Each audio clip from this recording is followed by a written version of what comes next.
According to the 2015 Transgender Survey, 40% of transgender individuals attempt suicide at some point in their lives.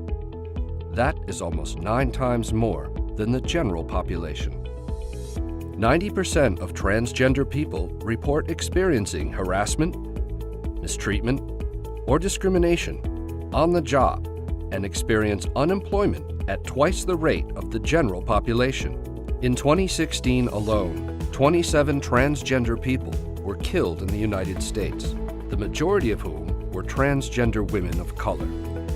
This number does not include individuals whose deaths were not reported due to misgendering by the police, the media, and their families.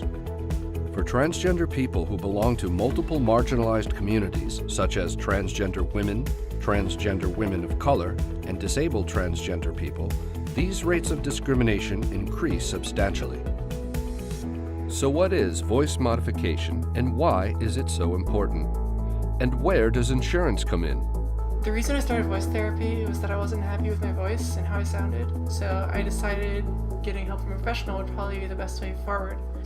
Voice therapy was like right behind hormones as one of the most important things I could do. I don't get misgendered anymore. I'm a lot happier, I'm a lot more social. It was definitely worth it. Once you are perceived as female, life gets a lot easier as a trans person.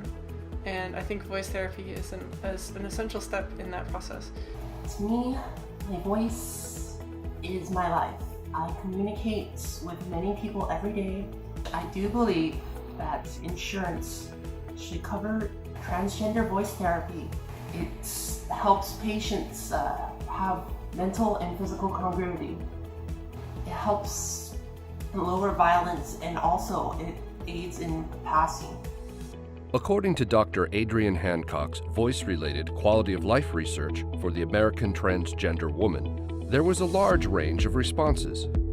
Some individuals felt their voice and communication severely restricted their lives, while others did not feel as impacted.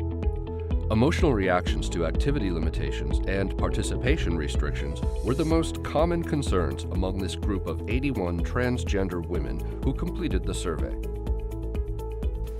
WPATH is the World Professional Association for Transgender Health.